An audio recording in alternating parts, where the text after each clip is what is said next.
Vai então falar de tecnologia aqui no 90 Minutos.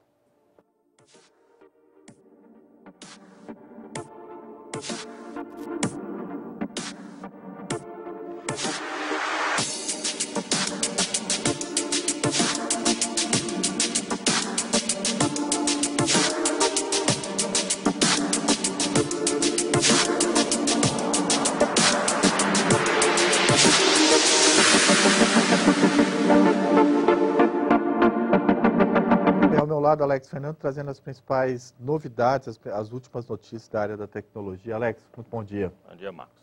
Bom dia a você que nos assiste. Bom, ontem veiculou no mundo inteiro a explosão do satélite do Facebook, que ele ia lançar em parceria com uma empresa americana, privada.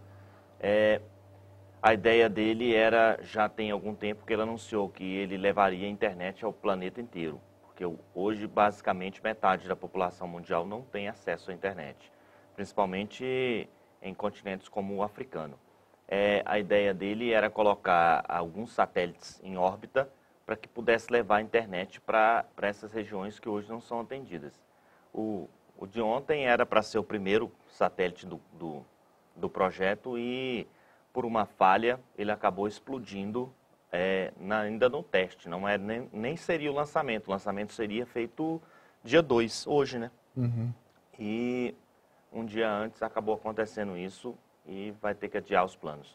Mas o Zuckerberg diz que o plano continua e a ideia deles vão levar ela adiante, de levar a internet até o mundo inteiro. Não só eles, mas o Google está testando também com balões meteorológicos e coisas assim. Inclusive começaram a fazer um teste no norte do Brasil com isso, porque o Brasil, do tamanho que tem problemas hoje de acesso à internet. Enquanto isso, o governo alemão anunciou que até 2018 ele quer levar uma conexão mínima de 50 mega para o país inteiro.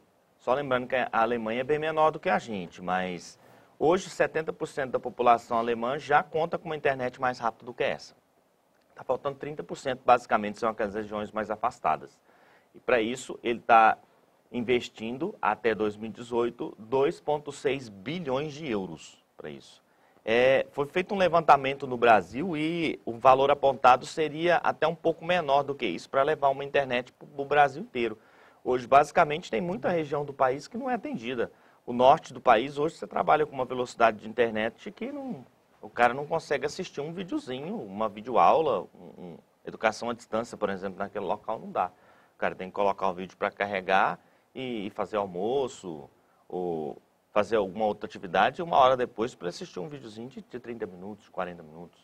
Então, isso é meio desproporcional. E deve pagar até mais caro que a gente, inclusive, não é? Bem mais caro. Uma internet lá deve estar mais ou menos umas 2 vezes o valor de uma internet boa aqui. Enquanto a gente aqui paga, sei lá, R$100 para você ter uma conexão legal, lá você vai pagar 200 para ter uma conexão bem porca. Uhum.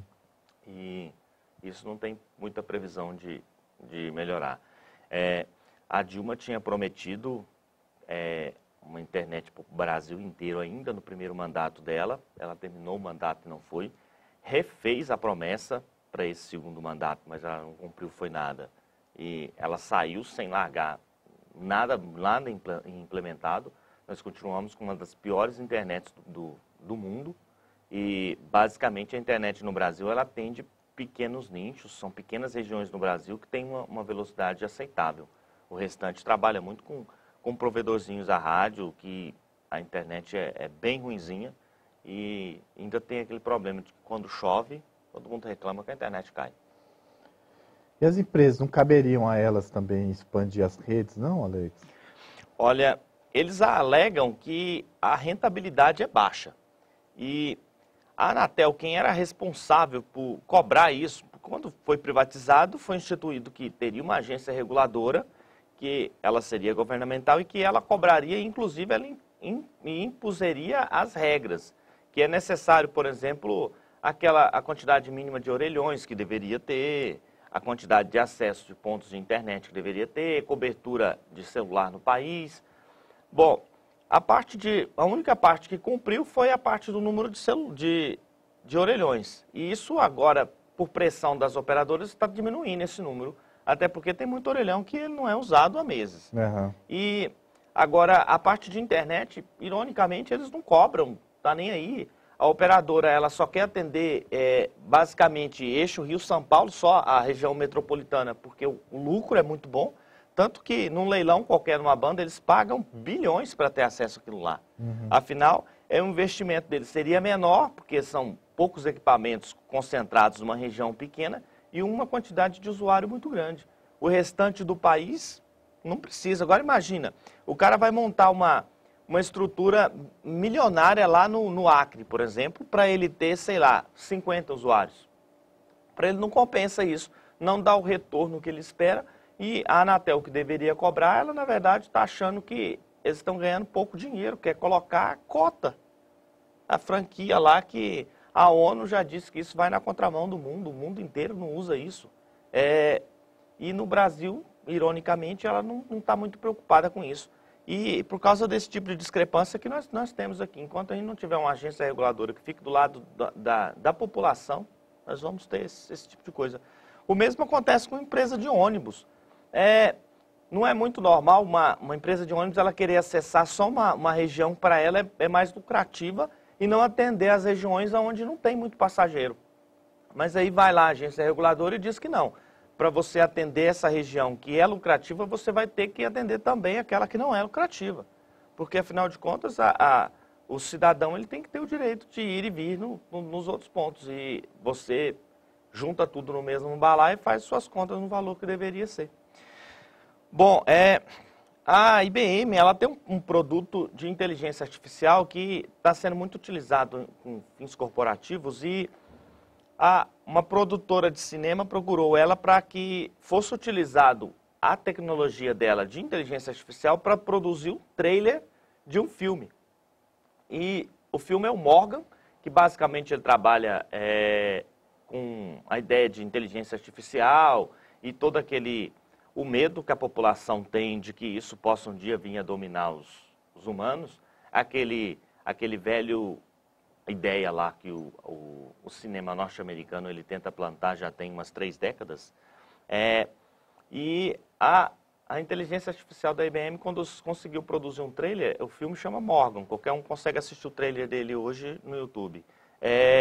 Ele ficou melhor do que o que foi produzido pelos editores, manualmente.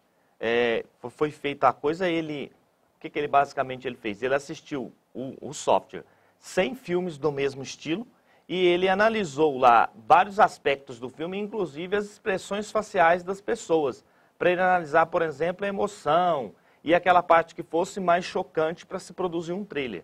Com isso, inteligência artificial basicamente é um tipo de programa que ele aprende. Então, a ideia de se assistir os 100 filmes era para que ele aprendesse. Aí ele assistiu ao filme Morgan, que estava produzido já, e dali ele extraiu as cenas para se produzir o trailer. E ele conseguiu produzir ali trailer que a produção mesmo nunca tinha pensado em colocar aquilo no trailer. Uhum. E foi feito, o trailer ficou bacana, lá no YouTube você consegue assistir o trailer dele, deve chegar nos cinemas em breve, o filme, e ficou muito interessante. E aí entra como os próprios arquitetos da IBM, eles trazem aquela dúvida, será que um dia a inteligência artificial será capaz de produzir conteúdo artístico, como, por exemplo, produzir um filme inteiro? Lembrando que tem filmes, aqueles filmes que são feitos com atores, roteiristas e tudo, normalmente eles são gravados em campo. Mas nós temos hoje quase metade dos filmes que são animações. Então, ele poderia ser totalmente produzido apenas dentro do computador, sem utilização de seres humanos. E será que num futuro próximo nós teremos máquinas dando conta de produzir esse tipo de conteúdo? Primeiro baseado naquilo que já existe, produzido pelo ser humano, mas mais para frente eles iriam assistir os filmes que a máquina produziu, né?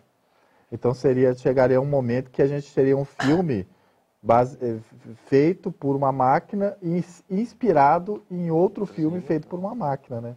Então acabaria a influência humana na produção artística, então, mesmo no cinema, né? Existe sim, é sempre essa possibilidade de que aconteça. Hoje, os algoritmos que já existem disponíveis tá bem avançado nesse sentido e cada dia que passa torna-se mais latente isso. Teve uma redação de jornal, de um jornal americano que produziu, acho que foi na época das Olimpíadas passada de Londres, eles conseguiram, a máquina conseguiu sozinha produzir uma matéria de jornal sem intervenção de gente. E foi utilizada para fazer aquelas notícias de última hora, que normalmente é lançada no site de madrugada, essas coisas, é sempre aqueles que estão de plantão, e a máquina conseguiu produzir. Então, aos poucos, a gente vê que, sim, as máquinas estão conseguindo entrar nesse tipo de segmento, o que, por um lado, é interessante, por outro, é preocupante, né? Porque, pouco a pouco, talvez daqui uns dias, até a nossa, como é que chama, a nossa própria identidade como seres humanos deixa de existir. Nós passaremos a ser influenciado por uma máquina. A máquina que vai resolver o que nós deveremos assistir, o que não deveremos assistir. Vamos esperar para ver como é que fica. Bom, e saiu um estudo nos Estados Unidos agora, que o Netflix, ele acaba economizando, fazendo as crianças assistirem 150 horas a menos de comercial por ano. Tem um levantamento que ele é feito anualmente, em que ele mostra que nos últimos anos para cá, a quantidade de comercial injetado durante a programação, ele tem aumentado. Em 2009, eram 13 minutos e 25 segundos para cada programa de 1 hora de duração. Já em 2013, esse número subiu para 14 minutos e 15 segundos. Então, ao invés de diminuir e tentar produzir a publicidade embarcada na programação, ele tem aumentado aqueles blocos comerciais. E na TV a cabo, pelo menos nos Estados Unidos, a situação é pior ainda, porque o número chega a 15 minutos e 38 segundos. E com isso, muitos pais, por exemplo, preferem colocar os filhos para assistir os seus desenhos no Netflix. Lá, ele não vai ter comercial nenhum. Ele está pagando uma taxinha ali para manter o negócio e ali em cima não existe. É claro que ainda existe aquela propaganda que ela é embarcada dentro do conteúdo. E aí, nesse caso em específico, o cara vai ver e talvez ele vai até se sentir bem mais influenciado do que aquela programação que existe, aquela parada do intervalo comercial. Nota-se que se você está assistindo um filme e de repente você vê alguém utilizando, parece que mulher é mais sensível a esse tipo de coisa. Em novela, por exemplo, uma atriz está usando uma determinada roupa lá, essa roupa vira febre, de um dia para o outro, as lojas que vendem isso, de repente ficam ricas. E às vezes a coisa foi feita assim, não necessariamente já com esse intuito, de que era promover aquilo ali. Corte de cabelo também. Tem uma influência gigantesca de atriz, que a protagonista na novela, o corte de cabelo dela vira hit em salão, né? E isso não chega a ser exatamente a intenção da produtora da novela em si, mas apenas um reflexo daquilo ali.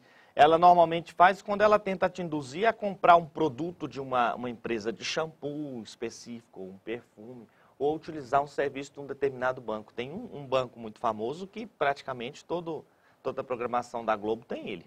Que todo personagem de novela é correntista dele, né, inclusive. Se vai num banco buscar alguma coisa, vai naquele banco. E não tem fila aquele banco. Não. Eu acho que é porque é dentro do Projac, né? Por isso que não tem fila nunca. E até que é interessante, e isso influencia, sim, a cabeça da pessoa. E a pessoa, lá ele assiste e ele vê aquilo ali e se sente muito mais atraído por aquilo do que aquele intervalo que passa no meio. E, ironicamente, ao invés das produtoras terem aprendido isso, com o tempo essas paradas comerciais estão aumentando. E isso está fazendo com que as empresas de streaming, basicamente o Netflix é o campeão deles, tem ganhado um segmento de mercado muito grande. E se você parar para pensar, tem vantagens como, por exemplo, você escolhe a hora de assistir. Na televisão, não, você acaba tendo que se adequar àquela grade ali dela. Bom, e o Facebook começou a testar um novo recurso no Message dele, aquele programinha de mensageria, para videochamada. Só que dessa vez ele chama o recurso de vídeo instantâneo.